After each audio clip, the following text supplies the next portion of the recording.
जय श्री राम दोस्तों, जय हनुमान। कैसे हो आप लोग सब। आशा करता हूँ कि आप सभी अच्छे होंगे और स्वस्थ होंगे। आज की इस वीडियो में मैं आपको ये बताऊंगा कि आप कैसे हनुमान चालीसा को सिद्ध कर सकते हो। हनुमान चालीसा अपने आप में महाग्रंथ माना जाता है, अपने आप में सिद्ध चालीसा मानी जाती है और केवल हनुमान चालीसा को सिद्ध करके आप अपनी सभी कार्य को कर सकते हो। कोई भी आपकी विशेष मनोकामना हो, किसी को भूत प्रेत की दिक्कत हो, किसी को टोने टोटके की दिक्कत हो, किसी को किए कराए की दिक्कत हो, तांत्रिक क्रिया हो या कहीं पर पैर आ गया हो या कोई शक्ति परेशान कर रही है, तो हनुमान चालीसा को सिद्ध करके आप हनुमान जी की शक्ति को जगा सकते हैं, हनुमान जी के वीरों को जगा सकते हैं, हनुमान जी के दूतों को जगा सकते हैं।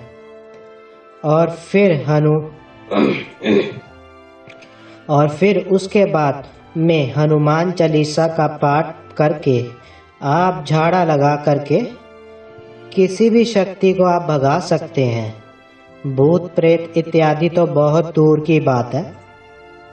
तो इस वीडियो में मैं आपको बताऊंगा हनुमान चालीसा को सिद्ध करने की बहुत ही सटीक जानकारी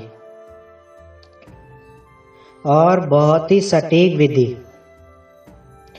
अगर आप इस विधि से हनुमान चालीसा का पाठ करते हैं तो 100% मैं आपको गारंटी के साथ कह रहा हूं कि आपकी हनुमान चालीसा सिद्ध हो जाएगी और कोई शक्ति इसको सिद्ध होने से नहीं रोक सकती। क्योंकि जो मैं विधि आपको बताने वाला हूं इतनी सिद्ध विधि है कि इस विधि को अगर आप फॉलो करते हैं तो आपकी चालीसा सिद्ध हो जाएगी, होगी ही होगी, कोई इसको रोक ही नहीं सकता। विधि क्या रहेगी इसको आप बहुत ध्यान से सुनिए। सबसे पहले चीज हनुमान चालीसा की पूरी सिद्धि 41 दिन में होती है, ठीक है। कोई आपको कह दे 2 दिन में, 1 हफ्ते में, 11 दिन में, उसमें आपको प्रभाव मिलता है, ऊर्जा मिलती है, लेकिन पूरी सिद्धि, प्रॉपर सिद्धि अगर आपको चाहिए हनुमान चालीसा की तो वो आपको मिलेगी 41 दिन में, ठीक है। 41 दिन में आपको हनुमान चालीसा सिद्ध करनी होती है और इसको सिद्ध करने के लिए आपको गुरु की आवश्यकता भी नहीं है। आप बिना गुरु के भी हनुमान चालीसा को बहुत ही इजीली सिद्ध कर सकते हो। कोई भी सिद्ध कर सकता है, एक बच्चा भी सिद्ध कर सकता है। इसमें किसी भी तरह की भय की, डर की और घबराहट की बात नहीं है, ठीक है ना। अब हनुमान चालीसा सिद्ध करने के लिए कौन सा समय उपयुक्त रहता है? या तो शुक्ल पक्ष का मंगलवार या फिर पूर्णिमा तिथि, ये 2 दिन सर्वश्रेष्ठ माने जाते हैं। इसके अलावा आप हनुमान जयंती से भी ये साधना शुरू कर सकते हैं। बाकी होली दिवाली वह तो एक ही दिन का पर्व होता है, तो उस दिन से भी आप साधना शुरू कर सकते हैं। लेकिन यह होली दिवाली की बात मैं नहीं करूँगा, यहाँ मैं आपको पूरी प्रॉपर सिद्धि की बात करूँगा। वैसे होली दिवाली में भी आप एक दिन में हनुमान चालीसा को सिद्ध कर सकते हैं। उसकी जानकारी भी मैं आपको इसी वीडियो में दे दूंगा, ठीक है। तो पूरी जानकारी आपको इस वीडियो में मिल जाएगी, तो वीडियो को पूरा देखना। तो मंगलवार से या फिर पूर्णिमा तिथि से आपको हनुमान चालीसा की साधना करनी होगी। 41 दिन के लिए आपको कलश की स्थापना करनी होगी अपने घर के मंदिर में। हनुमान जी की मूर्ति या फोटो होनी बहुत ही ज़्यादा अनिवार्य है। अगर मूर्ति रहती है तो वह मूर्ति भी साथ में सिद्ध हो जाएगी जब आप हनुमान चालीसा का पाठ करेंगे और उस मूर्ति के अंदर हनुमान जी की शक्तियाँ वास करना शुरू कर देंगी। हनुमान जी के दूत प्रवेश कर जाएंगे और आपके पूरे घर की रक्षा करेंगे और मूर्ति भी वो सिद्ध हो जाएगी इसी अनुष्ठान से। मूर्ति है तो बहुत अच्छा है, अगर फोटो है तो भी काम चलेगा, तो भी आपकी सिद्धि हो जाएगी। 41 दिन तक आपको अगर अखंड दिया आप नहीं जला सकते तो जब तक आपका पाठ चलेगा तब तक आपका देसी घी का दिया जलना ही चाहिए। देसी घी का दिया अगर आप नहीं जला सकते तो तिल के तेल का दिया आप जला सकते हैं, लेकिन जो तिल का तेल जो होगा ना वह शुद्ध होना चाहिए।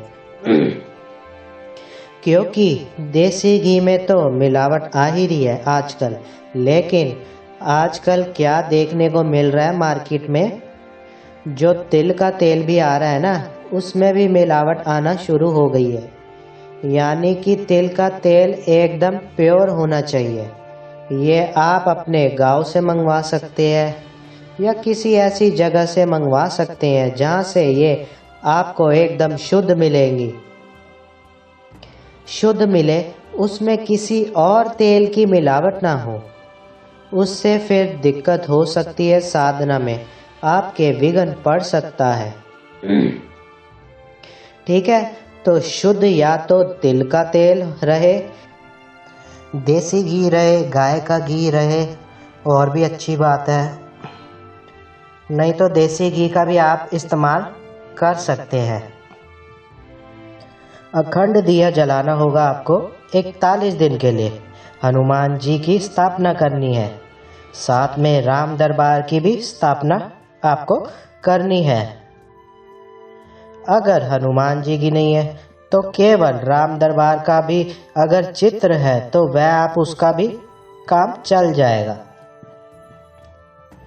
अब सबसे पहले आपको क्या करना होगा कि जो गणेश जी की पूजा है ना आपको करनी होगी। गणेश पूजन आपको करना है, पितरों का पूजन करना है, कुल देवता का पूजन करना है, ठीक है, और क्षेत्रपाल का पूजन करना है, माता चौगान वाली का भी पूजन करना है, उनको भी आपको भोग लगाना है। ये सारी जानकारी मैं आपको अपनी बाकी की वीडियोस में दे चुका हूँ, तो यहाँ पर मैं डिटेल में नहीं बताऊँगा, शॉर्ट में मैं आपको बता रहा हूँ। तो इन सभी शक्तियों को आपको पूजना है, गणेश जी की पूजा करनी है। इसके बाद में आपको भगवान श्री राम का भी नाम थोड़ा सा लेना है, यानी कि 108 बार ओम राम रामाय नमः इस मंत्र का भी आप जाप कर सकते हैं, नहीं श्री राम जय जय राम इसका भी आप पाठ कर सकते हैं। इसके बाद में ये आप माला पे भी आप कर सकते हैं और बिना माला के भी आप 5-10 मिनट हनुमान जी के चरणों में, राम जी के चरणों में प्रणाम करके आप उनको नमस्कार कर सकते हैं कि वंदना भी कर सकते हैं। इसके बाद में आपको हनुमान चालीसा लेनी है और हनुमान चालीसा के पूरे 108 पाठ आपको करने हैं और 41 दिन तक लगातार आपको पाठ करने हैं। अब कई बार क्या होता है कि 108 पाठ होते हैं, वो बहुत ज़्यादा होते हैं, जिसको करने में किसी भी साधक को 6 घंटे 7 घंटे लग सकते हैं, 8 घंटे भी लग सकते हैं। किसी को जिसकी स्पीड थोड़ी धीरे है, नहीं तो मैक्सिमम या 6 घंटे के अंदर ख़त्म हो जाता है। अब 6 घंटे कई साधक नहीं बैठ पाते हैं तो वो 3 घंटे सुबह पाठ करेंगे, 3 घंटे शाम को पाठ करेंगे। यानी कि वो इनको डिवाइड कर सकते हैं, यानी कि 54 पार्ट सुबह, 54 पार्ट शाम को। इस तरीके से भी वह हनुमान चालीसा का पाठ कर सकते हैं। दोनों टाइम दीपक जलना चाहिए जब तक आपका पाठ चलेगा। इसलिए मैंने कहा कि अखंड अगर आप कर लो तो ज़्यादा अच्छा, क्योंकि 6-7 घंटे तो वैसे भी आपको दीपक जलाना पड़ेगा। तो अखंड कर लोगे तो हनुमान जी उससे और भी ज़्यादा प्रसन्न हो जाएंगे और भी ज़्यादा आपके ऊपर कृपा कर देंगे। और साथ में हनुमान जी को भी भोग में आपको क्या रखना है? 5 बूंदी के लड्डू, 1 मीठा पान, हनुमान जी का जनेऊ होना चाहिए, हनुमान जी का लंगोट होना चाहिए, हनुमान जी का खड़ाऊ होना चाहिए और हनुमान जी के लिए एक संतरी रंग का भगवे रंग का अगोछा भी होना चाहिए। उनकी पगड़ी अगर हो सकती है तो, या केवल अगोछा या लंगोट भी आप रख सकते हैं। उससे कार्य चल जाएगा, मतलब कि जितना भी आपका सामर्थ्य हो सके उतना आपको रखना है। और अर्जी, हनुमान जी की अर्जी भी इसमें आपको रखनी है। 11 रुपये, 21 रुपये या 51 रुपये, जो भी आपकी श्रद्धा है ये रखनी है। फिर आप इसके बाद आपको पाठ अपना कर देना है। ये भोग आपको 5 बूंदी के लड्डू और 1 मीठा पान, ये भोग आपको पहले दिन ही लगाना है। बाकी दिन आप हनुमान जी को मिश्री के दाने लगा सकते हो और पताशे का भोग लगा सकते हो, ठीक है। और गुड़ और चने का भी भोग लगा सकते हो। मीठी खीर जो आती है ना, उसका भी आप भोग आप लगा सकते हो। तो बाकी दिन आप ये सारा भोग आप हनुमान जी को लगा सकते हो, कोई दिक्कत वाली बात नहीं है। बूंदी के लड्डू, 1 मीठे पान का भोग आपको केवल पहले दिन ही आपको लगाना है। अब इसी तरीके से आपको लगातार 41 दिन पाठ करना है। 41वें दिन यानी कि जो आखिरी दिन होगा, उस दिन आपको हनुमान चालीसा से हवन भी कर लेना है। यानी कि जो 41वें दिन का पाठ होगा आपका, उसमें आपको क्या करना है कि कम से कम 11 पाठ से हवन आपको अवश्य कर लेना है। अगर नहीं भी कर सकते हो तो कोई दिक्कत वाली बात नहीं है। 1 आधा पाठ से भी आप थोड़ा सा 11 कर लेना। अपने अनुष्ठान की पूर्ति हेतु अर्जी करके उसमें भी आप एक हनुमान चालीसा से, अगर एक हनुमान चालीसा से भी, जैसे कि मान लो 107 पाठ आपने लास्ट में कर लिए 41वें दिन में, और एक हनुमान चालीसा से अगर आपने 11 डाल दी देसी घी की, तो भी आपका अनुष्ठान पूरा माना जाएगा, कंप्लीट माना जाएगा। इतने दिन के अंदर अंदर आपको हनुमान चालीसा सिद्ध हो जाएगी। और इसमें क्या होगा कि पितरों का, कुल देवताओं का, क्षेत्रपाल का या इन शक्तियों का भोग आपको केवल पहले ही दिन लगाना है, रोज आपको नहीं लगाना है। इनको भोग केवल पहले ही दिन भोग लगाना है। इनसे आपको आज्ञा ले लेनी है कि हे शक्तियों, मैं हनुमान चालीसा को सिद्ध करने के लिए अनुष्ठान करने जा रहा हूँ, आप मेरा सहयोग करें, मुझे इसमें सिद्धि प्रदान करें। ये मैं आपको भोग अर्पित कर रहा हूँ। इस भोग को आप सभी स्वीकार करें। पहले दिन सबको भोग लगा देना। जो भी आपके पास में लड्डू वगैरह ले आना, ठीक है। आधी 1 किलो लड्डू लाल ले आना, या 2-2 लड्डू से आप ये सब को भोग लगा देना। बाकी हनुमान जी को लगा देना। सबको भोग लगाने के बाद में संकल्प आपको जरूर करना है कि मैं हनुमान चालीसा का पाठ कर रहा हूँ, मेरा नाम ये है, मेरा गोत्र ये है, मेरा पिता का नाम ये है। ये सब करने के बाद मैं आपको संकल्प करने के बाद फिर आपको पूजा पाठ शुरू कर देनी है। इस तरीके से आप हनुमान चालीसा को सिद्ध कर सकते हो। इसी विधि विधान से अगर आप चाहते हैं कि एक दिन में हनुमान चालीसा सिद्ध हो जाए, तो आप होली पर या दिवाली पर भी इसी सेम विधि विधान से हनुमान चालीसा का पाठ करके हनुमान चालीसा को सिद्ध कर सकते हैं। और 108 पाठ आपको करने होंगे और वह भी कॉन्टिन्यूसली आपका पाठ होगा। इसमें कोई छूट नहीं मिलेगी किसी भी तरह की, क्योंकि एक दिन की साधना होती है और इसमें आपको कॉन्टिन्यूस 6 घंटे लगे या 7 घंटे लगे या 8 घंटे लगे, आपको लगातार पाठ करना होगा, तो ही आपको सिद्धि प्राप्त होगी, नहीं तो फिर आपको सिद्धि नहीं मिलेगी।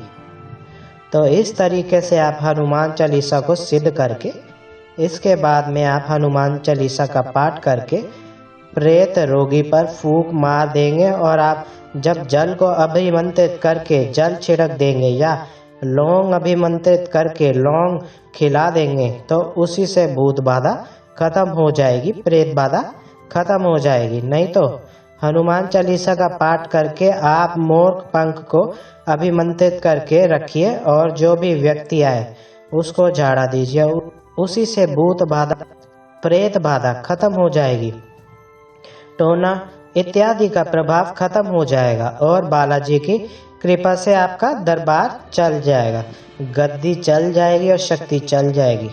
बहुत सारे लोग ऐसे हैं जो इस विधि से हनुमान चालीसा को सिद्ध करके अपनी गद्दी चला रहे हैं, दरबार चला रहे हैं और लोगों का उद्धार कर रहे हैं, कल्याण कर रहे हैं। ठीक है, तो इस तरीके से हनुमान चालीसा को सिद्ध करके लाभ उठा सकते हैं। माँ भगवती कृपा करे, हनुमान जी महाराज कृपा करे, जीवन में आपको उन्नति प्राप्त होए, तरक्की प्राप्त होए। जय श्री राम दोस्तों, जय हनुमान। अगर मेरी वीडियो अच्छी लगे तो सब्सक्राइब कीजिए मेरे चैनल को और लाइक कीजिए मेरी वीडियो। धन्यवाद।